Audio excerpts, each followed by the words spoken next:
ਧੰਨ ਵਾਹਿਗੁਰੂ ਸਾਹਿਬ ਜੀਓ।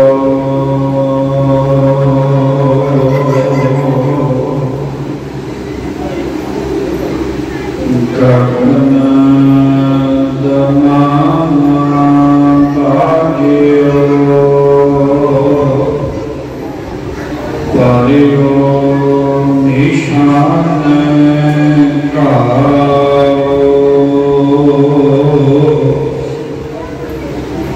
खेत जो मांगो सूरमा आव जो जन को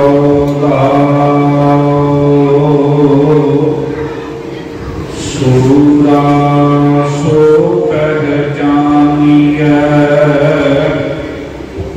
जो दर दीन के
सारी संगत को बैसाखी पर्व की बहुत बहुत बधाई होवे। लख प्यारे अज का जो पवित्र दिहाड़ा ना बैसाखी, इसका सिख धर्म के नाल बहुत गूढ़ा संबंध है। साडा जिहड़ा मुल्क है ना भारत वर्ष, इहनूं त्योहारां दा मेलियां दा मुल्क कहा जाता है। दुनिया के अंदर जिन्ने त्योहार जिन्ने मेले साडे मुल्क विच मनाए जाते हैं, दुनिया के किसी मुल्क च इन्ने त्योहार इन्ने मेले जिहड़े नहीं मनाए जाते। बाहर के जिहड़े यूरोप मुल्क ने उत्थे दिसंबर महीने बड़े दिन मनाया जाता, पर इन्ने दिन त्योहार दिहाड़े नहीं मनाए जाते जिन्ने साडे मुल्क में।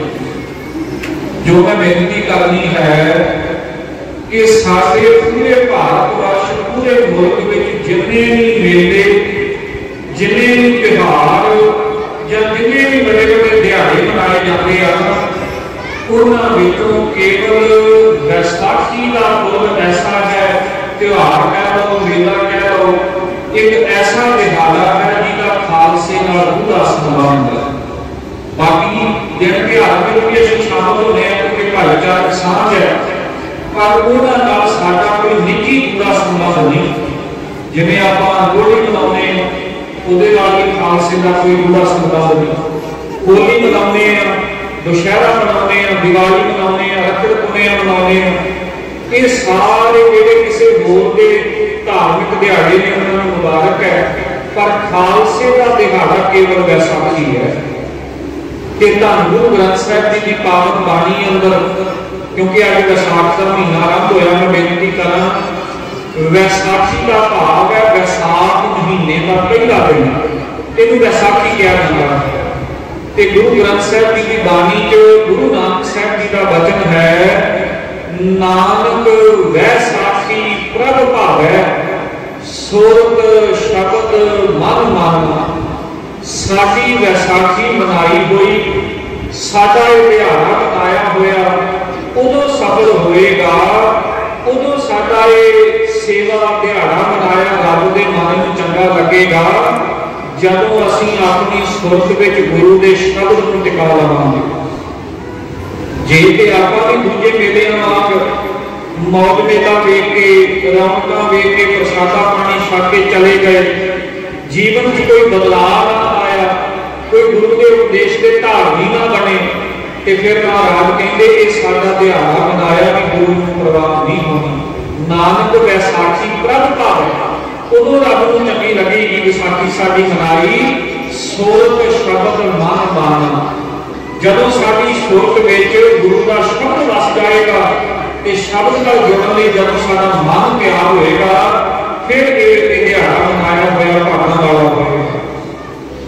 आम तौर पर गुरमुखों असीं जानते हैं कि इस दिहाड़े ते कलगीधर पातशाह जी ने सन 1699 की वैसाखी वाले दिन खालसा पंथ साधिया सी। उस दिन करके इस दिहाड़े की साडी विचार अनुसार महानता है। पर मैं बेनती करा वैसाखी का संबंध जिहड़ा गुरु साहब जी ने इस दिन खालसा भी साधिया, पर इहदा महात्म पहले जाने तो ही साडे नाल जुड़िया होया। गुरु नानक साहब जी के वेले ते जदों इतिहास पढ़िए ना सिख इतिहास, ते ये सानू पता लगदा कि जिस दिन गुरु नानक साहब सच्चे पातशाह जी धर्म के प्रचार वास्ते रब नाल टुटे हुए लोगों को रब नाल जोड़न वास्ते, वहमां भरमां विच कर्म कांडां विच पए हुए लोगों को जदों महाराज सीधे रस्ते पाउण तुरे ना, जे गुरु नानक साहब सच्चे पातशाह जी संसार विच आ भी जांदे, प्रकाश भी हो जाता महाराज का, कि जे महाराज केवल तलवंडी में बैठे रहते, दुकानदारी करते, कोई होर काम अपना करते रहते, तो अज खालसे का रूप साडे सामने नहीं सी होना। एक कवि ने लिखा भी है ना, थोड़ी बेनती कर कौन लिखदा सच्ची बानी जे नानक हड्डी पाल। गुरु प्यारे कोई पंथ जिहड़ा होण चाया है बाबे नानक के प्रचार सरदा। गुरु महाराज ने 50 साल अपने जीवन के लगभग 70 साल प्रचार किया, 50,000 मील सफर जिहड़ा महाराज ने पैदल तय किया। जिस दिन गुरु नानक साहब जी ने सिद्धांतक तौर पर, क्योंकि प्रचार पे महाराज जिस दिन प्रकाश होया बोलना शुरू किया, उस दिन कोई रब के नाम का प्रचार महाराज ने शुरू कर दिता। साखियां असीं सुनते हैं, पंडित नूं समझाया, काज़ियां नूं समझाया जिन्हें वो पाउण वाली साखी, पर गुरु नानक साहब जी ने जो ऐलान करके भाई हुण असीं रब दे नाम का प्रचार शुरू करन लगे हैं, भुले भटके लोगों को सीधे आ पाउण लगे हैं। जिदन महाराज ने ये प्रचार आरंभ किया सी ना, उस दिन ही इतिहास दसदा कि वैसाखी वाला दिहाड़ा सी। भाई गुरदास जी ने लिखिया कि बाबा देखे ध्यान धार जल्दी सब पृथ्वी दे सिर आई। महाराज ने देखा एक दिहाड़ी जाने वाला बंदा वो भी दुखी है। सच्चे पातशाह ने देखा कि सरकार का करता सिपाही सरकारी दरबारे पहुंच रखने वाला वो भी दुखी है। फिर महाराज महाराजे के दरबार च गए, सतगुरां ने देखा गरीब भी दुखी है, आम लोग भी दुखी है, ते राजे महाराजे भी दुखी है। जिहदे कोल खाण लई रोटी नहीं वो भी दुखी है, ते जिहदे कोल इन्ना कुछ खाण लई कि पता ही नहीं, वारी नहीं आउंदी की खाना की नहीं खाना, वो भी दुखी है। फिर महाराज ने देखा कि संसार के दुख का कारण की है। साडी नजर साडा सोच जिहड़ा वो साधना ते टिकिया होया, माया ते टिकिया होया। जिहदे कोल सब तो ज्यादा गड्डी चंगी है, घर चंगा, कपड़े सोहणे, सोना पाया, साडी नजर कोले पूरी जिंदगी च सुख ज्यादा।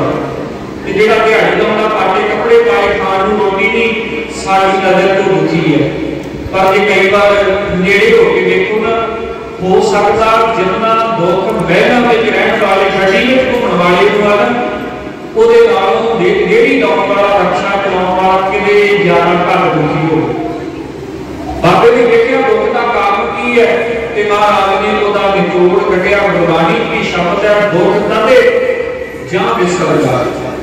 ਦੁੱਖ ਉਦੋਂ ਆਉਂਦਾ ਜ਼ਿੰਦਗੀ ਜਦੋਂ ਰੱਬ ਵਿਸਰ ਜਾਂਦਾ। ਮਹਾਰਾਜ ਨੇ ਵੇਖਿਆ ਰੱਬ ਤੋਂ ਵਿਛੜਨਾ ਹੀ ਮਨੁੱਖਤਾ ਦੇ ਦੁੱਖ ਦਾ ਕਾਰਨ ਹੈ। ਸੱਚੇ ਪਾਤਸ਼ਾਹ ਗੁਰੂ ਗੋਬਿੰਦ ਸਿੰਘ ਮਹਾਰਾਜ ਜੀ ਨੇ एक बार अपने बहुत प्यारे सिख ते महान विद्वान भाई नंद लाल जी ने पूछा। गुरु महाराज बैठे ने, कवि दरबार लगा, सारे कवि आए ने, जिवें अज भी गुरमुखा ने कविता सरवण करवाई है। गुरु कलगीधर पातशाह जी बैठे ने, कवि दरबार लगा, ते भाई नंद लाल जी रता देर नाल आए। जदों आके नमस्कार की, मत्था टेकिया, बैठन लगे कि सच्चे पातशाह ने पूछा, नंद लाल जी सानू ये दसो दुख की हुंदा है, दुख की है, दुख किहनूं कहंदे ने? वो महाराज ने फारसी दे विच पूछा। भाई नंद लाल जी ने उसका जवाब दिता, तो लिखिया अपनी रचना। जब मत्था टेकिया ना, जान लगे, बैठन लगे कवियां च, ते महाराज ने प्यार नाल कहा, नंद लाल जी गम चे वाशक, गम किहनूं कहंदे आ, दुख किहनूं कहंदे आ? ते भाई नंद लाल जी ने हाथ जोड़े, उन्होंने आख्या, सच्चे पातशाह जी ये सवाल भी तुहाडा जानी जान होएगा, जवाब भी तुसीं जानदे, तुसीं समझाओगे। महाराज कहते सानूं तां पता, पर दूजियां नूं भी पता लगे, असीं तेरे कोलों भी जानना चाहुंदे हां। ते फिर भाई नंद लाल जी ने जवाब दिता सी। जब महाराज ने कहा ना गम चे वाशक, ते उन्हां दा जवाब सी गलफत अज यादे खुदा। गलफत दा अर्थ लापरवाह हो जाना, जादे खुदा, रब की याद वालों लापरवाह हो जाना, रब को याद ना करना, रब को भुल जाना। सच्चे पातशाह जी ये असल दुख है, ये सब दुखों का कारण है। भाई गुरदास जी लिखते, बाबा देखा ध्यान धर जल्दी सब पृथ्वी दसे आई, बाबे भेद बनाया उदासी की रीत चलाई, बाल गुरु को बाल है करदी सुनी लुकाई, बाबे भेद बनाया उदासी की रीत चलाई, चढ़िया सोधन धरत लुकाई। महाराज ने देखा दुख का कारण है रब वाल भुलना, ते जिधर सच्चे पातशाह ने मनुष्यता के दुख का कारण विचार लिया, समझ लिया, फिर प्रचार करने वास्ते, लोगों को रब नाल जोड़न वास्ते सच्चे पातशाह जी जिदन चले। ये इतिहास पढ़ते हैं कि सब तो पहला प्रचार जदों ऐलान करके गुरु नानक साहब जी चले ने, हरिद्वार पंडितां नूं महाराज ने उपदेश दिता। ये साखी आपां जानते हैं ना, महाराज हरिद्वार गए, जिदन गुरु महाराज इत्थे गए, प्रचार पहला उपदेश दिता, उदन वैसाखी वाला दिहाड़ा सी। उत्थे मेला लग्या पिया कि जिहड़े पंडित ने, पुजारी ने, वो नदी बैठे ने, नदी दाखिल हुए ने कि सूरज वालों पानी दे रहे हैं। महाराज ने अपने खेतों वालों उलट पासे मुख करके पानी देना शुरू कर दिता। पंडित लोग लगते आ, वेखते हसते आ, गल्लां करते आ कि ये बच्चा ये अजे अनजान है, इन्हें धर्म की विचार नहीं पता, पुठे पासे जल देता गया। कुछ पंडित इकट्ठे हो के आए गुरु नानक साहब जी को, पुछते उन्हें आख्या कि तुसीं की करते पए हो? महाराज ने आख्या पंडित जी मैं जल देता पिया। उन्हें आख्या बच्चा तेनों इस गल का पता नहीं, धार्मिक विचार का पता नहीं, जल जेड़ा चढ़ने वाले बंदे नूं करके देना चाहिए। महाराज कहते पंडित जी मैनूं पता, तुसीं चढ़ने वाले पासे जल दे रहे हो, मैं नीचे वाले पासे जल दे रहा। उन्हें आख्या पुत्र इधर पानी क्यों छिड़कदा पिया? महाराज ने आख्या तुसीं चढ़ने वाले पासे पानी क्यों छिड़कदे? उन्हें आख्या साडे बुजुर्ग वो अगले लोक में बैठे ने, बहुत ज्यादा तपस्या करनी है, प्यासे होंगे, इस करके असीं अपने पितरां नूं पानी पहुंचा रहे हैं परलोक विच।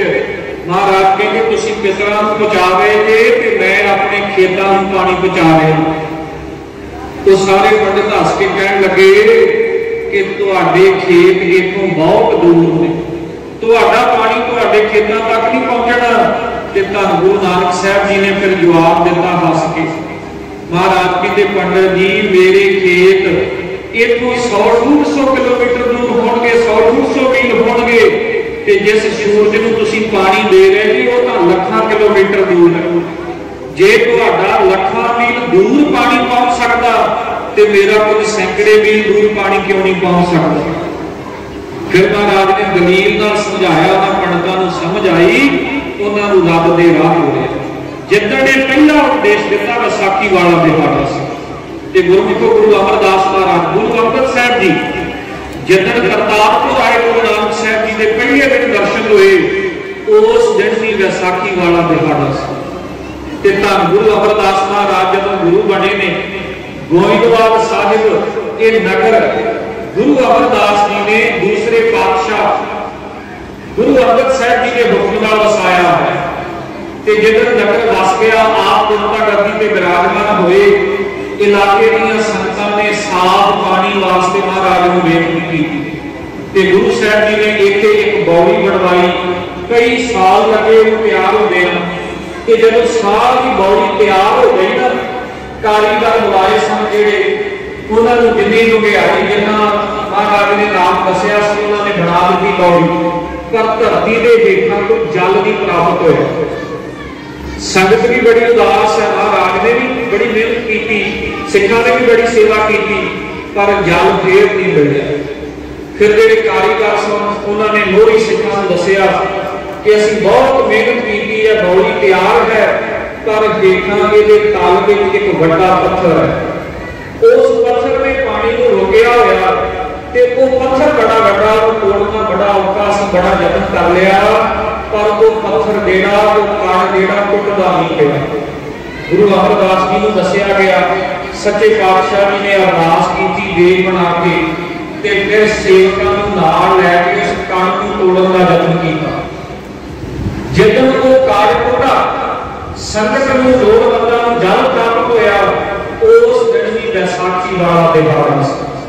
गुरु प्यारे जिदन गुरु हरगोबिंद साहब सच्चे पातशाह की गद्दी ते बैठे आ, उस दिन भी बैसाखी वाला दिहाड़ा सी। इस दिहाड़े का संबंध साडे नाल बड़ा पुराना है।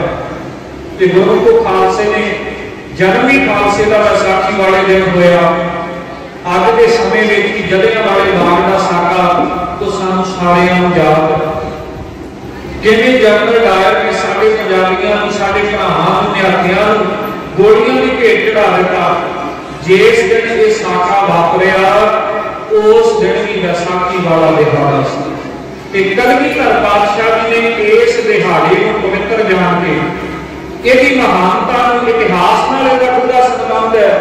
इस दिहाड़े को मुख रख के महाराज ने 1698 चेते रखना, खालसा पंथ साढ़े 1699 की बैसाखी, पर महाराज ने खालसा पंथ साजन की विचार जी है ना, ये कुछ साल पहला महाराज ने मन में बना ली सी। इसका पता लगता क्योंकि जिदन 1698 की विसाखी सी ना, उदन भी बहुत सारिया संगत आनंदपुर गई सन, क्योंकि ये दिहाड़ा गुरु अमरदास जी के वेले तो मनाना शुरू हो गया सी खालसा पंथ के अंदर। गुरु हरगोबिंद साहब महाराज अकाल तख्त साहब इस दिन ढाडी सिखां को 12 गायन करवाते सन। पहला ये दिहाड़ा जिहड़ा श्री अमृतसर साहब मनाया जाता सी, फिर गुरु गोबिंद सिंह महाराज जब आनंदपुर उन्होंने अपना ठिकाना रखिया, फिर वैसाखी के संगतां उत्थे जाण लग पईआं ते 1698 की वैसाखी वाले दिन उदन भी दीवान लगे, उदन भी ढाडी सिखां ने 12 गाइयां ते दीवाना की समाप्ति के महाराज ने सारी संगत को हुक्म सुनाया कि भाई असीं सारी संगत को हुक्म करते हैं कि अगले साल वैसाखी वाले दिन संगतां ने फिर इसे तरह परिवार समेत श्री आनंदपुर साहब हाजिर होना है। वो वैसाखी का दिहाड़ा संपन्न होया, साल भर सच्चे पातशाह ने तैयारियां की। कुछ महीने पहले ही वैसाखी को गुरु गोबिंद सिंह साहब सच्चे पातशाह जी ने सिंघां दे नाम वक्-वक् इलाकिਆਂ की संगत के नाम गुरु पातशाह जी ने चिट्ठियां ते हुक्मनामे भेजने शुरू कर दिते। उन्हां हुक्मनामिਆਂ के अंदर महाराज ने तामील किया, हुक्म किया कि जिथे भी सिख संगतां मौजूद ने साडा हुक्म सुनिया पहुंचदा, जिथे भी सिखां नूं साडे हुक्म की खबर हुंदी है वो जरूर ध्यान देण इस बार वैसाखी वाले दिन आनंदपुर साहब की धरती पे पहुंच कर। हुक्मनामिਆਂ च मिलदा कि महाराज ने लिखा जे किसी घर में 5 जी ने, एक जी घर रवे, 4 जी जरूर आनंदपुर साहब पहुंचना। जे किसी घर में 4 जी ने, एक घर रवे, घर के प्रबंध वास्ते 3 जी जरूर आनंदपुर साहब पहुंचन। ते जे किसी घर में टब्बर में 2 जी आ, महाराज का हुक्म सी एक घर रह सकता, पर एक शरीर जेड़ा, एक जी जेड़ा वो जरूर आनंदपुर साहब पहुंचे। गुरु महाराज जी के हुक्म सदका ते खालसे का गुरु नाल प्यार सदका सिखां दा 1699 की वैसाखी वाले दिन तो पहले ही, कुछ दिन पहला, लगभग हफ्ता 10 दिन पहला संगतां जेड़ियां आनंदपुर साहब आउंदियां इकट्ठा होणियां शुरू हो गई। ध्यान देना क्योंकि ये आप इतिहास में पढ़ते हैं कि 80,000 का इकट्ठ सी जिस दिन महाराज ने अमृत संचार किया। ये भी गल कहते रखने योग है कि अमृत संचार वेले 5 बाणियां का पाठ किया जाता। उस वेले कड़ा के 5 प्रकार वेले कहवाए जाते हैं। जब अमृत संचार किया, जिन्हों ने 5 प्यारियां की सेवा निभाई, इसका मतलब उन्होंने कोई पहला महाराज ने तैयारी नहीं सी करवाई। उन्होंने सारियां को ये बाणियां जुबानी याद सी, सिख गुरबाणी जुबानी याद करते सन। अज असीं उसे गुरु के सिख हाँ, उन्होंने भरावां दे भरा हाँ। असीं गुरबाणी नूं जुबानी याद करना तो जरूरी गल है, गुरबाणी का पाठ करना भी जरूरी नहीं समझे। गुरु प्यारे के बाणी रब का रूप है, जेड़ा बाणी नाल जुड़ेगा। बाणी कित्थों आई है? ये गुरु ग्रंथ साहिब अंदर महाराज का वचन है, धुर की बाणी आई तिन सगली चिंत मिटाई। एक धुर की बाणी है, अकाल पुरख की बाणी है, रब्बी बाणी है। जदों इस बाणी नाल जुड़ांगे, ये बाणी साडी सुरत नूं भी रब तक ले जाए।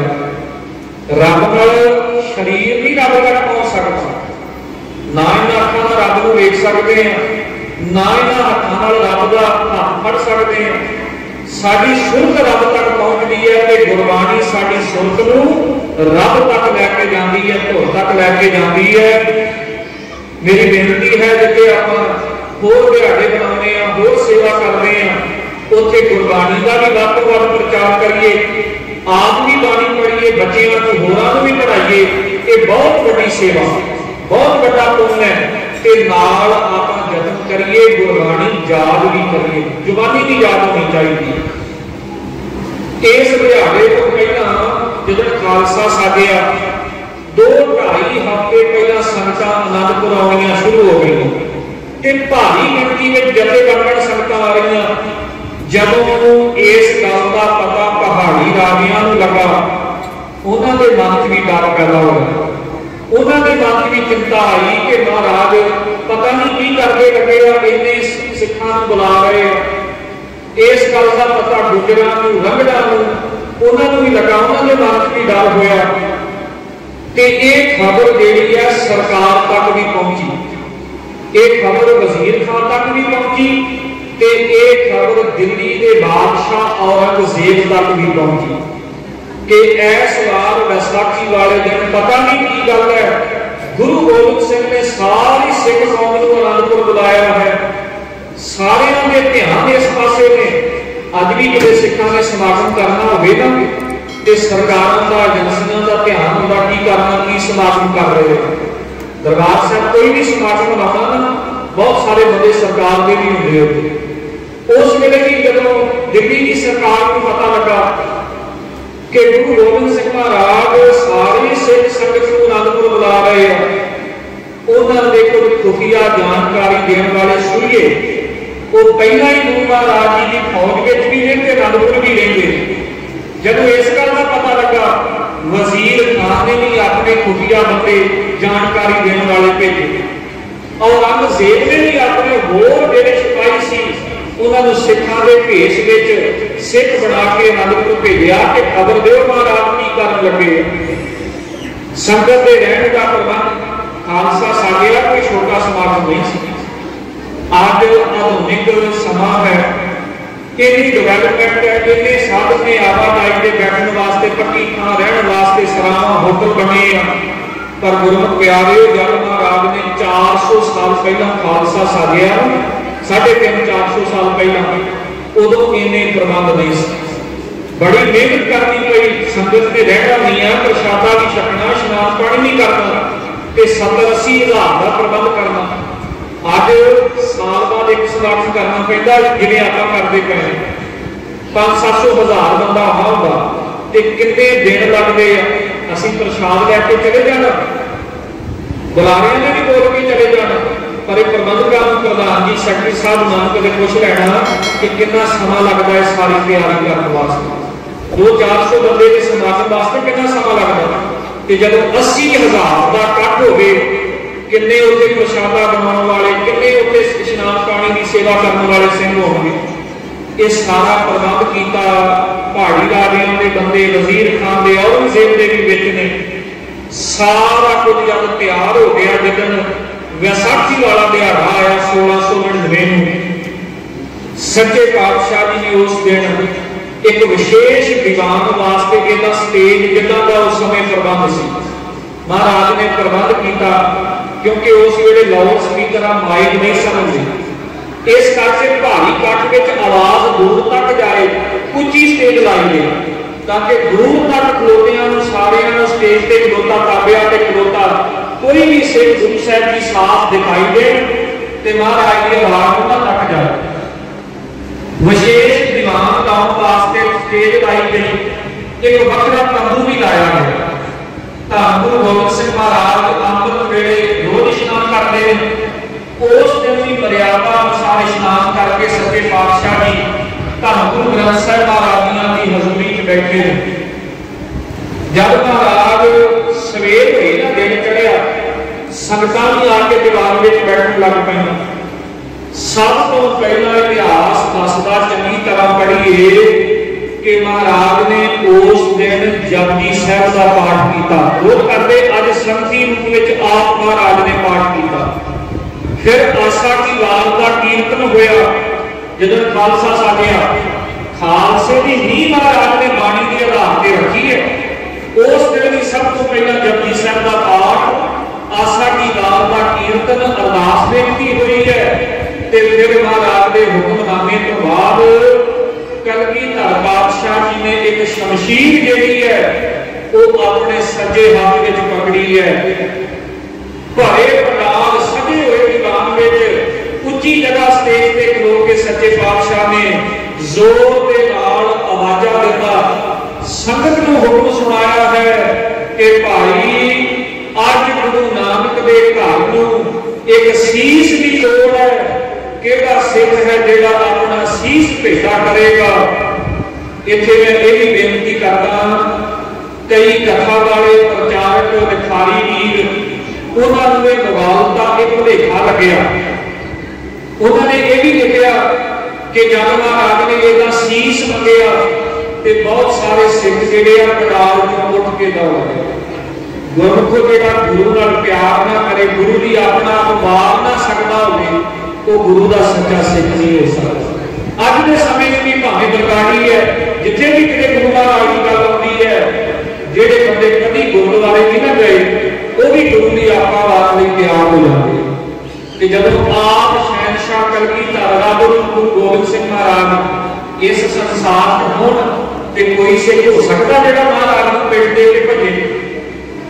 पंडाल के उठ के कुछ लोग गए जरूर, पर गए कौन? जेड़े पहाड़ी रागियां के मुकबर में बैठे सन, जेड़े वजीर खां के तिरंगे पंखाई बैठे सन, जेड़े औरंगजेब के मुकबर सूचना देने वाले बैठे सी ना, उन्होंने देखा कि गुरु गोबिंद सिंह महाराज जानी जान ने ये शीश की मांग करते हैं कि सानू ना बता लैन, साडे कोल आके कहण तुहाडा सी चाहिदा। वो जेड़े कच्चे सी, जेड़े डरपोक सी, जेड़े वो सारा कुछ देखने वास्ते रोना करने वास्ते आए सी ना, जब महाराज ने शीश मंगया तो कुछ वो लोग दीवान चों उठ के गए। गुरु नाल प्यार करने वाला कोई सिख नहीं गया, क्योंकि साडे कोल पहला इतिहास गवाह है। गुरु तेग बहादुर साहब जी के नाल 3 सिख गिरफ्तार हुए। एक गुब्बारे नाल पीड़िया गया, एक कोई देख चुकाया गया, एक कोई रूच बन के साड़िया गया। उन्होंने 3 सिखों को शहीद करने तो पहले कहा जाता रहा कि भाई अभी समा इस्लाम कबूल कर लो। ये कह लो गुरु का साडा कोई वास्ता नहीं। तो उन्होंने सिंघां का जवाब यह होता सी, एक कवि ने लिखा जो भाई मती दास को पूछा ना, कहते मैं गुरु तेग बहादुर का सिख नहीं तो फिर तेन छड्ड दांगे। उस वेले भाई मती दास ने जवाब दिता, कहते 2 उंगलां शीश विच आरे पाया तीर, मती दास हस बोल दे सुन काजी घर धीर, रोम रोम विच मैगड़े तीन वसिया आप, आरा मैनू भांदा धर्म छड्डना पाप, टुकड़े इस शरीर दे जे कर सैन लाख करोड़, तां भी धर्म ना छोड़ सा, दीन तेरा की लोड़। फिर मती दास ने आख्या, मती दास हस आखदा काजी, कारा करो बनाए, शीश जाए ना जान दे, मेरा सिखी सिद्ध करना जाए। जे गुरु महाराज के अमृत संचार करने तो पहला सिख गुरु नाल इन्ना प्यार करते हैं कि उस वेले कोई सिख मैदान चों भज नहीं सकता। जेडे CID देने वाले सरकार के बंदे सी वो जरूर भजे, उसकी गवाही भी मिलती है इतिहास विचों। जब औरंगजेब ने हिंदुस्तान को इस्लाम में बदलना चाहे ना, रंगत देनी चाहिए, कोई इतने हिंदू ना रहे, कोई सिख ना रहे, कोई ईसाई जैनी बोधी पारसी यहूदी ना रहे, सारे मुसलमान बना देने। जब सख्त हुक्म ने देने शुरू कर दिते कि कश्मीर में रहने वाले जेडे हिंदू भरा सन, सब तो पहला वधेरे जुल्म उन्हां ते ढाए गए। और जेड़ा गवर्नर आया सूबेदार कश्मीर का, उन्होंने ये हुक्म दिता गया कि जेड़ा भी हिंदू ये मानता है कि मैं मुसलमान हाँ, उन्होंने बख्श दिता जाए, कि जेड़ा मुसलमान बनने तो इनकार करे उन्होंने उसे वेले मौत के घाट उतार दिता गया।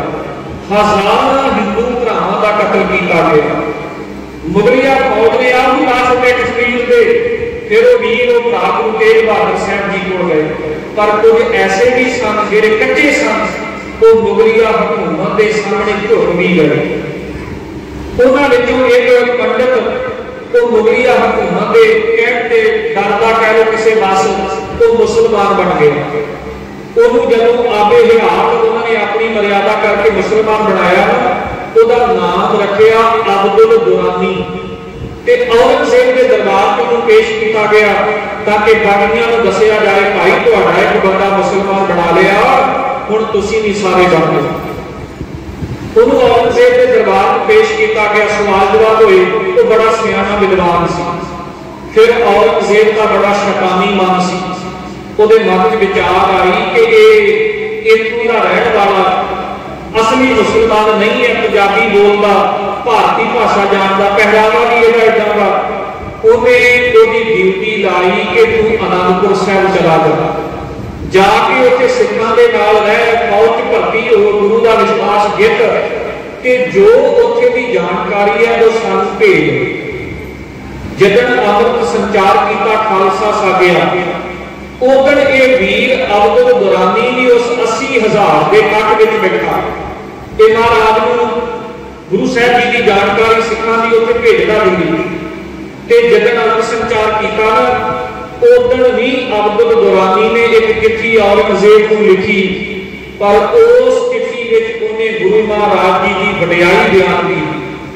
उन्हें आख्या है दिल्ली के बादशाह औरंगजेब, मैं बहुत साल तेरी चाकरी कर ली है, पर अज तो बाद मैं तेरी नौकरी छड्डी, तेरी चाकरी छड्डी। फिर मैं आख्या है औरंगजेब, बड़ियां जानकारियां तैनूं दित्तियां, चिट्ठियां भेजियां, पर अज आ मेरी आखिरी चिट्ठी है, इहदे तो बाद ना तू मेरा बादशाह, ना तू मेरा मालक ते ना मैं तेरा नौकर। अज तो बाद मैं गुरु गोबिंद सिंह जी का सिंह सजन लगा। उन्हें चिट्ठी च लिखिया, बादशाह तेरी सेवा कीते, तैनूं खुश कीते, तेरी गुलामी कीते, तैनूं प्रसन्न कीते, भी साडे सिर ते मौत का डर बनिया रहिंदा। तेरी गुलामी कीते मौत मिलती है, तैनूं खुश कीते मौत मिलती है, पर उधर दूजे बने गुरु गोबिंद सिंह महाराज जी नूं खुश कीते लोक परलोक के सुख मिलते हैं। फिर उन्हें लिखा, मैं जिन्ना चिर तेनूं चिट्ठियां भेजदा रहा, मैनूं उस समय ते बड़ा खेद, बड़ा दुख है, मैं बड़ा गलत किया महाराज जी की जानकारी दिंदा रहा, क्योंकि जिहदी मैं विरोध करता रहा, जिहदी जानकारी तैनूं दिंदा रहा, ये तेरे नालों हज़ारां नहीं लखां गुना उच्चा रुतबा रखदे ने। तू अपने नौकरां नूं मारदा, अपने सेवकां नूं मारदा, डराउंदा, पर जदों महाराज ने पंजां सिंहां नूं अमृत छकाया, फिर उन्हां सिंहां कोलों आप अमृत छकिया, महाराज ने कहा खालसा जी अमृत मैनूं भी छकाओ। जदों महाराज ने अमृत उन्हां कोलों छकिया, पहलां उन्हां पंजां सिंहां ने वीर आसन एक टोटा जमीन ते दोवें हत्थ जोड़ के महाराज कोलों अमृत लिया। जदों उन्हां नूं छकाता, फिर उन्हां कोलों इसे विधि नाल महाराज ने आप अमृत की बात मंगी। है गुरु महाराज आप गुरु मालिक, पर हुण आप सेवक बन के, चेला बन के महाराज। एक कवि ने लिखा, गोबिंद सिंह आप गुरु ते आप चेला, जगत का ही लिखा के उठ तुरिया। महाराज सेवक भी बने ने खालसे दे। अब्दुल दुलानी ने लिखा, कहता इहो जिहा गुरु जिहड़ा अपने सेवकां दे सामने भी गोडे टेकना हत्थ जोड़दा, अपने सेवकां नूं भी अपना मुखी गुरु मनदा, मैं ऐसे दया के घर गुरु की विरोध करता रहा। उन्हें फिर चिट्ठी लिखी कि आज मैं भी अमृत छक के खालसा फौजा में शामिल होने लगा। आ मेरी आखिरी चिट्ठी है। उस चिट्ठी के आधार पर होर भी बड़ियां रिपोर्टां मिलदियां कि महाराज ने जपजी साहब का पाठ किया, आसा की बात का कीर्तन होया, फिर महाराज ने ताबे हथ खलो के आवाज मारी, शीश मंगया, कुछ लोग डरपोक सूए दीवान चो उठ के चले गए, पर बहुत सारी हजारां की गिनती में खालसा बेड़ा सिख जिहड़े उत्ते सजे रहे महाराज की हजूरी च। जदों भी कोई कई बार कहा जाता एक सिख क्यों उठिया, क्योंकि महाराज ने एक वार एक शीश की मांग की थी। कई बार कई गल समझ लगे नहीं, जिवें कोई कथा करते हैं जी रूटीन बनी इतिहास में नवी गल सुनाई जाए ना, कि 2-4 सेकंड लग जाते समझ लगे कि बोलिया की जा रहा, क्या की जा रहा। ये इतना पहले कभी होया नहीं सी कि गुरु साहब ने शीश मंगया हो। जब महाराज ने शीश मंगया तो सब तो पहले लाहौर के रहने वाले भाई दया राम जी उठ के सामने आए। कवि संतोख सिंह जी लिखते हैं कि जब भाई दया राम जी आए, सच्चे पातशाह ने भाई दया राम का चेहरा देखा, शीश से हाथ रखा, महाराज कहते दया राम तेरे ताई सानू एक जरूरी कार्य है। उन्हें हाथ जोड़े, सच्चे पातशाह हुक्म। महाराज कहते जे अज असीं तैनूं हुक्म करिए, कवि संतोख सिंह ने भी लिखी है गल महाराज कहते दया सिंह जे अज तैनूं असीं हुक्म करिए कि साडी शमशीर लै जा, तलवार लै जा, ते किसी मुगल का किसी दुश्मन के सिपाही का सिर वढ़ के लिया, महाराज कहते साडा हुक्म मनेगा। भाई दया सिंह ने हाथ जोड़े, उन्हें आख्या सच्चे पातशाह तुहाडा प्यार भरिया हुक्म मिलिया, तुहाडा प्यार भरिया सुनिया मिलिया, ते मैं गुरु का सिख हाँ, तुहाडे प्यार का बचा होया, तुहाडे प्यार विच आके मैं अपना परिवार छड्ड के आनंदपुर आया। महाराज तुहाडा हुक्म मिलिया, तुहाडा हुक्म सुनिया कि तुहाडे प्यार का सदका मैं शीश भेंट करने लई तैयार होया हाँ। तुहाडे वास्ते तुहाडे प्यार का सदका मैं अपना शीश तो भेंटा कर सकदा, पर महाराज इहदा हौसला इहदा दा जीवन नहीं कि तुहाडी तलवार का किसी दुश्मन का सिर वढ़ के लिया सकदा। जो भाई दया सिंह ने वचन महाराज साझे कीते, कई सिंहां ने अपने ढंग नाल बयान किया। भाई दया सिंह ने कहा सच्चे पातशाह लाहौर के व्यापारी सन, उन्हें आख्या महाराज काम हमारा बोलन तकड़ी, नंगी करद कहूं नहीं पकड़ी, चिड़ी उड़े तो डर से कर जाए, मुगलों से कैसे लड़ पाऊं। महाराज मेरा काम है दुकानदारी करना, तकड़ी ना समान तोलना, साडे ते परिवार का व्यवहार इन्हां दा बन गया रहन सहन कि जे किते नंगी करद भुलेखे नाल हथ च आ जाए ते साडा तराह निकल जांदा। महाराज जे किते शांति च बैठे होइए ते कोई पंछी कोई चिड़ी जोर दी खंभ मार के कोलों दी लंघ जाए ते महाराज साडा रंग पीला पै जांदा। महाराज साडा काम तकड़ी तोलना, कदी नंगी करद नहीं पकड़ी। ते आ 3.5 फुटी तुहाडी शमशीर महाराज ये मैं किवें फड़ सकदा, किवें किसी दा सिर वढ़ के लिया सकदा। गुरु प्यारे इस दिहाड़ी की जात जुड़े हैं ना, इधर महाराज ने कौम नूं जिहड़ी दात बख्शी सी ना, उस दात का नाम है अमृत। ये गुरबाणी के महाराज का वचन आया, जिस जल जित कारण तुम जग आए सो अमृत गुर पाही। जिस अमृत वास्ते भाई संसार केड़ा लगा ना जन्म मिलिया, वो अमृत गुरु को मिलता। ते अमृत एक दात है, एक शक्ति है, क्योंकि साडे मुल्क के लोगों का जीवन पता किदां दा सी। गुरु महाराज जी के खालसा साधन तो पहला जब भी कोई ईरानी, कोई इराकी, कोई अरब का रहने वाला, कोई मुगल साडे मुल्क में चढ़ाई करके आउंदा, तुसीं हैरान होवोगे। अहमद शाह अब्दाली ने 17 हमले किए, 17 बार में साडा मुल्क, साडे धार्मिक स्थान, साडे मंदिर लुटे। वो केवल साडी माया नहीं लुटदे सी, धन दौलत सोना चांदी अनाज माया ये सारा कुछ लुट के रह जाते। ते जाते समय साडियां नौजवान बच्चियां, साडियां धीआं भैणां भी गुलाम बना के रह जाते। अफगानिस्तान का जिहड़ा शहर है ना गगनी, इत्थे साडियां धीआं भैणां टके टके ते बेचियां जांदियां सी। गुरमुखो इत्थे साल विच ना 2 बार मेला लगदा सी गजनी शहर विच। इस मेले का नाम पता की सी? हसीनाए हिंद, के हिंदुस्तान दीयां सुंदर धीआं ते पूरे अरब मुल्कां दे मुगल बादशाह जिहड़े हैं वो इस साल 2 बार लगन वाले मेले च आउंदे ते एक बंदा, एक मुसलमान, एक मुगल 10-10 15-15 साडियां धीआं खरीद के लै जांदा। किसी को साल आके घरों कढ़ दिते, किसी के 2 बच्चे होए घरों कढ़ दिता। इदां दा जीवन सी ते साडे मुल्क के लोगों का जीवन भेडां वर्गा सी। शेर होवे ना, गुरमुख महाराज ने सानू शेर बनाया। एक शेर आजाद होवे 100 बंदा भी उहनूं फड़ नहीं सकदा, पर दूजे बंदे 200 भेड़ होवे ना, एक बंदा डंडा फड़िया होवे ते 200 भेड़ नूं जिधर मर्जी अगे ला के ले जा सकदा। साडे मुल्क का हाल भेडां नालों भी माड़ा सी। 200-300 भेड़ होवे, एक बंदा समझ सकता, पर जे 2-4 हज़ार भेड़ां होवे एक बंदे को समझियां नहीं जांदियां। साडे मुल्क के 10-10 हज़ार नौजवान बच्चियां, 2-4 हज़ार नौजवान बच्चे जिन्हां कोलों गुलामी करवाई जाती सी, वो 500 मुगल सिपाही आउंदा ते 5,000 साडे बच्चियां बच्चे गुलाम बना के ले जाते। ताही गुरु गोबिंद सिंह महाराज ने यह कहा सी ना, भेड़ों को मैं शेर बनाऊं, 1.25 लाख से एक लड़ाऊं। ते गुरु साहब जी का सिद्धांत रहतनामे चो मिलता। हजूर कहते बिना शस्त्र केसन नर भेड़ जन, बिना शस्त्र अमृत के केसां तो मनुख जेडे ने साडे मुल्क के महाराज कहते भेड़ां दे समान ने। बिना शस्त्र केसन नर भेड़ जन, गह कान ताको किते लै सिधानो।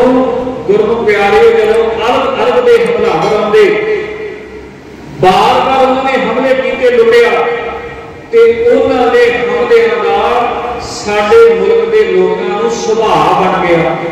साल भर मेहनत करनी, फसल जोड़नी, पैसा जोड़ना, ते जब पता लगना ना किसी मुगल का किसी हमलावर का हमला होया ते साडे लोगों की जमीर इन्नी मारी गई सी, साडे मुल्क के लोगों की, इन्होंने अपना अनाज धन दौलत आप थैलियां च पा के कपड़ियां च बन के ते अपने घरां दे दरवाजियां दे बाहर रख देना, ताकि जब मुगल हमला करन तो घरां दे अंदर दाखिल ना होण, पैसा ढेला अनाज लैके बाहरों चले जाण, जान बच जाए, पैसा जाए, धन जाए, जान बच जाए।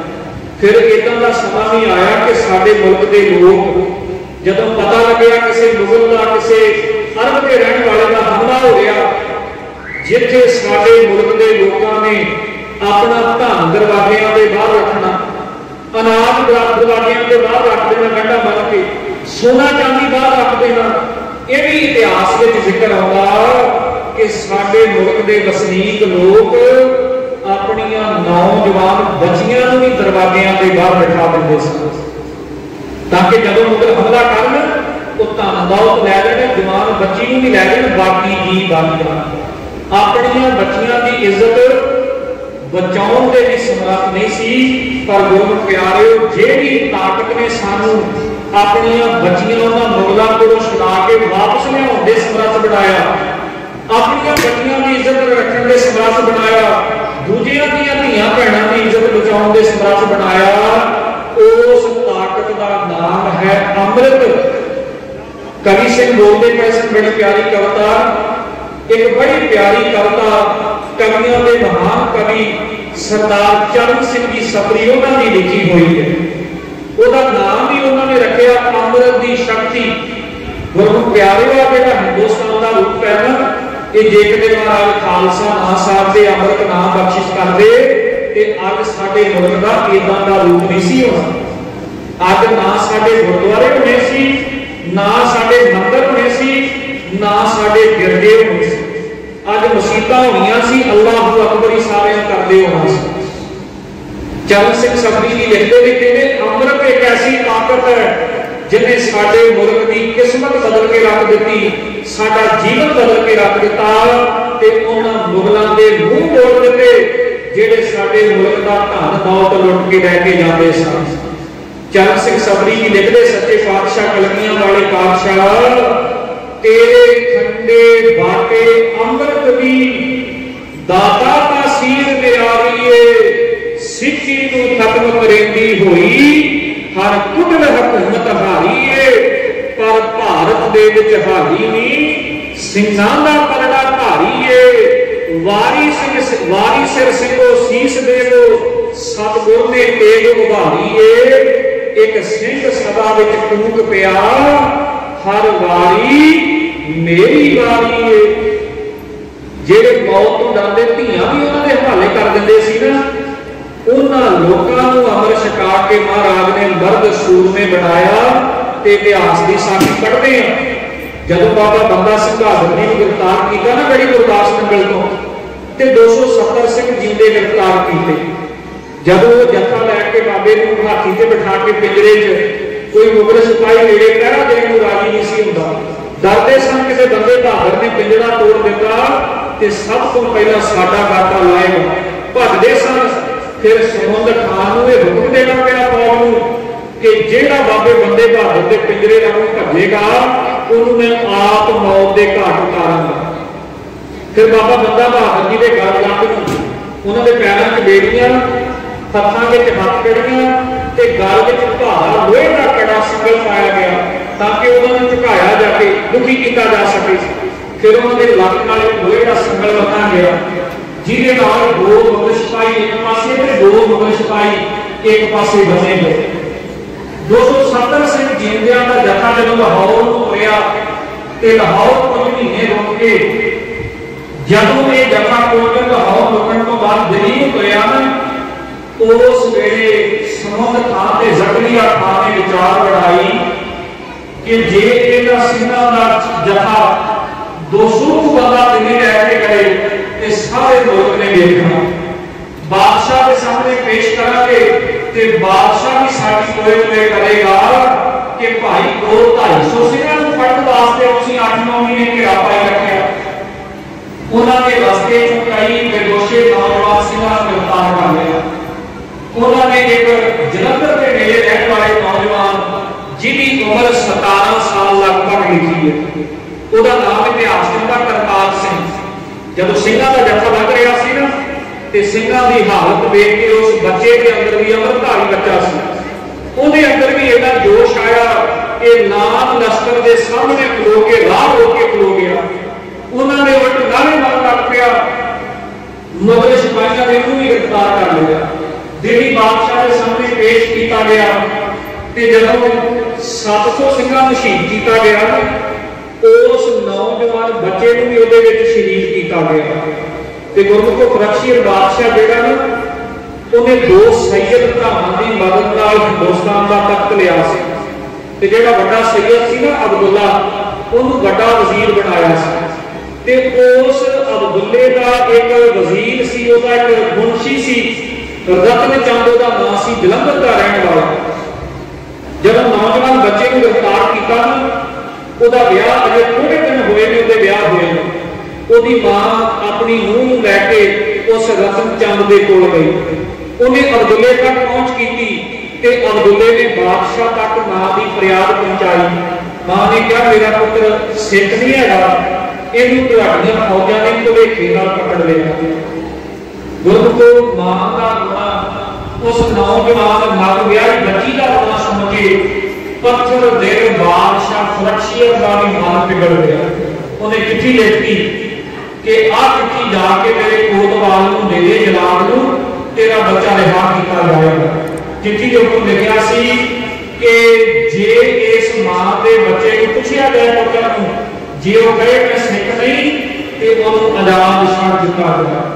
रोंदी करलाउंदी मुहावड़ा मारदी पिट दी वाल किधरे वाहदाई करदी है मां उत्थे पहुंची जिथे सिंहां नूं रोज 100 सिंह नूं शहीद किया जांदा सी। जब उत्थे मां पहुंची ना इस बच्चे की वारी है शहीद करने वास्ते 7 दिनां ते 700 सिखां नूं शहीद किया गया। दिल्ली हर सिंह नूं शहीद करने तो पहला जलाल कहंदा कहते मैं सिख नहीं तेनों आजाद छड्ड देवांगे। दुनिया की पहली घटना 700 बंदे कैद किए 700 बंदियां नूं मारन तो पहला पूछा जाता है कह दो मैं सिख नहीं ते इतिहास गवाह 700 दे विचों एक भी नहीं लग सके एक भी उन्हां नूं मिलिया जिन्हें ये क्या होवे मैं गुरु गोबिंद सिंह दा सिख जब इस बच्चे की बारी आई है शहीद करने लगा जलाल ते उस सिपाही पहुंच गया चिट्ठी लैके फरमान लैके उन्हें आख्या कि मां आ गई है वो मां की कहती है बच्चा सिख नहीं भुलेखे नाल पढ़िया गया। जब बच्चे को शहीद कर लगे ना जलाल ने अपना घर का कटार को कट दिता ते वो नौजवान बच्चा जलाल को कहता की गल हो गई है मैं भी शहीद होना अपने भरावां दे नाल ते वो जलाल कहता पुत्रा सुख मना तेरी मां ने तेरी जान बचा ली है। जब उस सारी गल पता लगी ना आ हुक्मनामा आ फरमान लैके आई है मेरी मां वो नौजवान बच्चा ऊंची ऊंची कूद के कहने लग पिया कि मेरी मां झूठ बोलती है मैं गुरु गोबिंद सिंह का सिख हाँ बाबा जोरावर बाबा फतेह सिंह का भरा हाँ ते मैं अमृत छकिया है मैं अपने सिख भरावां नाल शहीद होना चाहता। उस मां ने समझाने का बड़ा यत्न किया उन्हें आख्या पुत्र मेरा सहारा पुत्र आ नाल प्यारी किसी की धी है ये जिंदगी बर्बाद हो जाएगी। उस बच्चे ने कहा मां झूठे सच झूठे सब साथ संबंधी झूठी दुनियादारी है। माए इसका 4 दिन का जिस गुरु ने अपने छोटे छोटे लाल शहीद करवा लए, जे मैं बचा लिया तो गुरु गोबिंद सिंह को की जवाब देने। गुरु गोबिंद सिंह लड़ते हैं कि पहला मैं शहीद होना। चरण सिंह सब्री जी कहते ये ताकत जी है ना, जेडे अपना धन दौलत भी मौत तो डरते बाहर रख देंगे सन, अज वही लोग कहते हैं पहला मैं शहीद होना, पहला मैं शहीद होना। ये ताकत कितों आई है? बाणी ते अमृत हुए ताकत प्राप्त हुई है। तेरे ठंडे बाटे अमृत की दाता नसीब ने आ गई है। सिक्खी को खत्म करेंदी हुई हर कुंड हुकूमत हारी है, पर भारत दे विच हारी नहीं सिंघां दा पल्ला भारी है। मारी सिर सिंघो शीश दे दो सतगुर ने तेल उभारी है। एक सिंह सभा विच टूट पिया हर वारी मेरी वारी है। ये कौन लुकाया नहीं लुकदी पर जबत अगे भी जारी है। तेरे ठंडे बाटे अमृत दी दाता नसीब ने आ गई है। इस निर्मल पंथ को खत्म करने वास्ते मुगल को लैके भारत दी सरकारां कभी 47 कभी 84 कभी 99 साडे जवान बड़ा यत्न लाया इस कौम को खत्म करने वास्ते, पर जिवें जिवें वो लगाउंदे ने ये बूटा होर वधदा फुलदा उन्हां दे मारियां भी मुकदा नहीं, क्योंकि इहदियां जड़ां ते सच्चे पातशाह ने अमृत दीयां बूंदां पाईयां। पर भारत दे विच हाली भी सिंघां दा पलड़ा भारी है। चरण सिंह सब्री जी लिखदे ने कि तू केस कर ऐ कलगी धर एक कौतक नवां रचा दिता, तक शीश कटाउंदे सिंघां नूं अंबर ने भी शीश घा दिता। साढ़े 5 कके ते 5.5 सिर तेरे 5 कके 5 बाणियां बाण चला दिता। 5 दूत मरे 5 सिंह करे 5 दा पंथ चला दिता। इस पंथ खालसे नूं बख्शी सतगुर ने शक्ति भारी है। तेरे ठंडे बाटे अमृत दी महाराज की वडियाई करते कवि लिखते हैं, तेरे ठंडे बाटे अमृत दी दाता तासीर में आ गई है। गुरु प्यारे तो अमृत की दात है, जिस दात को प्राप्त करने तो बाद सिंह मौत को भी मखौला करते हैं। ये ठंडे बाटे की ताकत है जिन्हें साडे भारत को खत्म होने तो बचा लिया। साडा हाल यह सी कि सारा धन दौलत ते मुगल लै जाते सन। साडा यह मुल्क इदां दा नहीं सी होना जे महाराज अमृत ना छकाउंदे। चरण सिंह सब्री जी ने लिखिया, असीं मोए सां असीं मुके सां, सानू अमर बनाया अमृत ने। इस साह 7 महीने भारत विच साह मुड़ के पाया अमृत ने। महबूब गजनवी अहमद शाह अब्दाली सब मार बुझाए अमृत ने। इस मुल्क के भारत विचों थोड़ा क्रोध मिटाया अमृत ने। ये अमृत की दात है जिन्हें अज सानू आजादी वाला जीवन बख्शिया ते ये साडे संसार का साडा रूप है। सच्चे पातशाह जी ने जदों अमृत छकाउण लगे इन्हूं बेनती करके समाप्ति करदे ने, मेरियां भैणां आ गईयां। भाई दया सिंह ने पूछा, कलगीधर पातशाह ने कवि संतोख सिंह लिखते कि आ शमशीर खड़ के दुश्मन का सिर वट के लियाएगा। उन्हें आख्या, महाराज कभी नंगी गल नहीं फड़ी, इस शमशीर नाल शीश कटवा के सकदा पर किसी दुश्मन का सिर वट के नहीं लिया सकता। फिर महाराज ने 5 आवाजे दिते, 5 सिंह हाजिर हुए। 5 महाराज ने एक तंबू के अंदर ले जाके नवे शस्त्र वस्त्र सजाए। फिर महाराज ने अमृत विधि नाल तैयार करके छकाया। मैं इत्थे ये भी एक बेनती करांगा कि कई बार अमृत संचार खालसा पंथ साधन की गल करिए ना ते कईयां ने लिखा महाराज ने बकरे टिकाए, कईयां ने लिखा महाराज ने सिंघां दे सिर वड्डे पूजे नाल जोड़ दिते। वक्-वक् कहानियां कथा मिलदियां ने, पर मेरी बेनती है दुख प्यारिओ, महाराज ने की कीता है जानी जान सतगुरु जी आप जानते। यानी मस्कीन जी ने किसी ने यह सवाल किया ते उन्हें जवाब दिता सी, भाई जानी जान धन गुरु गोबिंद सिंह महाराज जेड़े समर्थ ने सब कुछ कर सकते हैं, जदों उन्होंने ये कारज पर्दा करके सानू ओहले रखिया तो साडा की हक बनता उस पर्दे के अंदर झाकी। जे महाराज चाहते ने गल पर्दे च रहे, पर्दे च गुरु साहब ने किया तो फिर सानू भी महाराज के हुक्म में राजी रहना चाहिए।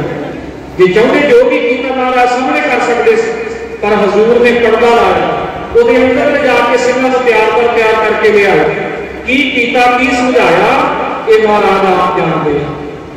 क्योंकि सारे कारज बच्चों के सामने नहीं होंगे, कुछ गल्लां माँ बाप बच्चों तो पर्दा भी रखते हैं। गुरु साहब ने जो काम पर्दे च रखे वो पर्दा ही रहन दईए। भाई दया सिंह ने सारियां नूं अमल छकाया। फिर कवि संतोख सिंह जी कहते सच्चे पातशाह ने भाई दया सिंह नूं कहा कि दया सिंह जे हुण तैनूं शमशीर दईए, किसी दुश्मन का सिर वढ के लिया सकदा। कवि संतोख सिंह जी ने लिखिया कि ओही दया सिंह जेड़ा पहला कहता सी चिड़ी उड़े तो डर से मर जाए, महाराज की शमशीर हाथ फड़ के कहता सच्चे पातशाह जे तेरा हुक्म हो जाए, तेरी कृपा हो जाए, एक एक को धर लूंगा शमशीर के आगे, सीना चीर के रख दूंगा तेरी शमशीर के आगे। दुनिया झुकती है जिस तकदीर के आगे, वो तकदीर भी झुकेगी तेरी शमशीर के आगे।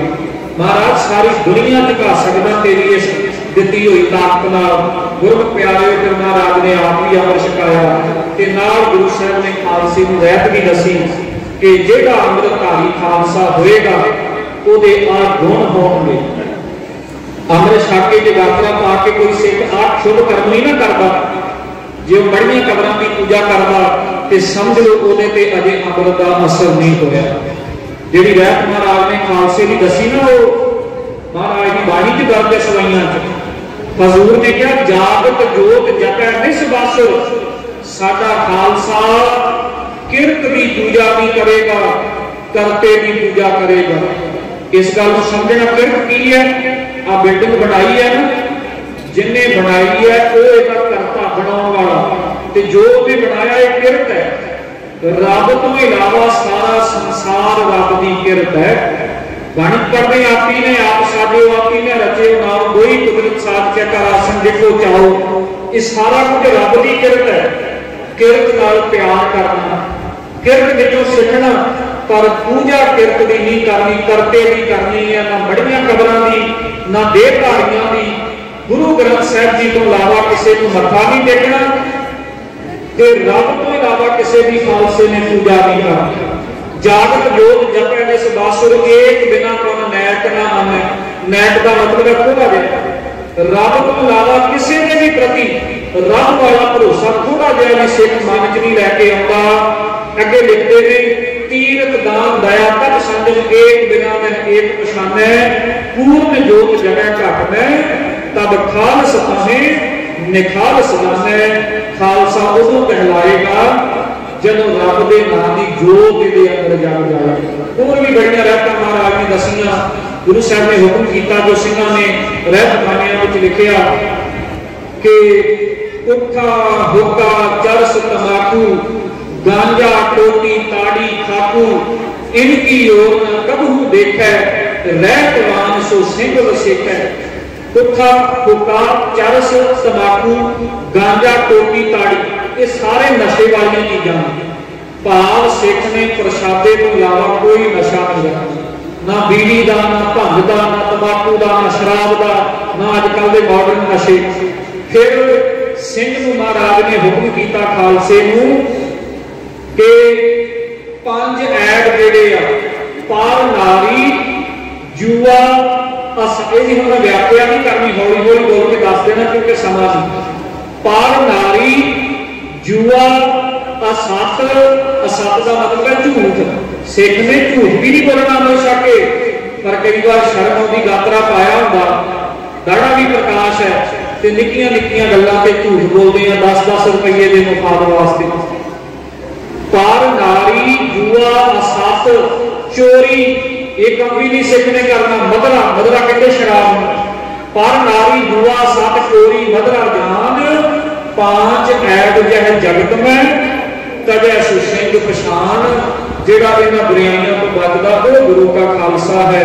सो गुरमुख प्यारिओ, धन गुरु कलगीधर पातशाह जी ने सन खालसा पंथ बनाया, खालसा साज के इहदे वारिस बनाया है। अपने मूल अपने होंद नूं अपनी पछाण नूं पछाणीए ते अपने जीवन का आनंद माणीए। गुरु महाराज का शुकराना करिए। जिथों मैं विचार आरंभ किए सन, वैसा नानक वैसाखी प्रभ भावै, सुरत शब्द मन माना। ते जे शब्द नाल ही ना जुड़े ते महाराज नाथ दे हुक्म च शब्द है अज दे महीने च, वैसाख धीरन क्यों वाढियां, जिन्ना प्रेम विशोक। भावें भला समा भली होता है, पर जे रब दे प्यार दी अनहोंद है ना, फिर महाराज की धीर नहीं आ सकता। ते हजूर दा वचन है, वैसाख सुहावा तां लगै, जां संत भेटै हर सोए। जब गुरु रूप संत मिल गया, फिर वैसाखी वैसाख ये सारा सोहना लगेगा, नारायण का सफल होएगा। सारी संगत का गुरु महाराज जी का धन्यवाद। विचार करते हैं हुई भुलों की खिमा बख्शिश करनी।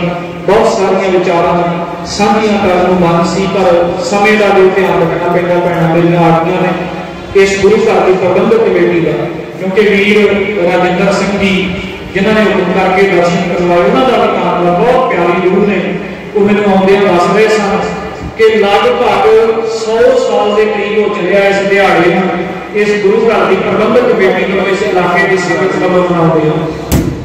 मैं बधाई देवांगा प्रबंधकों को भी, क्योंकि ये खालसे का असल दिहाड़ा है। दिवाली ते तो बड़ियां लाइटां लगाते हैं, होर बड़े समागम करते हैं, पर अपने दिहाड़े मनाउण लगे हैं संकोच करते हैं। तुसीं पूरे इलाके झाती मार के देख लो, बड़े थोड़े पिंड आ जिथे वैसाखी मनाई जाती हो। ये खालसे का दिहाड़ा, खालसे का त्यौहार है। ये भी प्यार सत्कार श्रद्धा रख के इस दिहाड़े में चढ़ती कला मनाया करके सारी संगत का इस गुरु घर की प्रबंधक कमेटी का गुरु ग्रंथ साहिब जी का बाबा जी का धन्यवाद। पुनः गलतियां लिखना बख्शे फतेह गुलाम जी। वाहिगुरू जी का खालसा, वाहिगुरू जी की फतेह।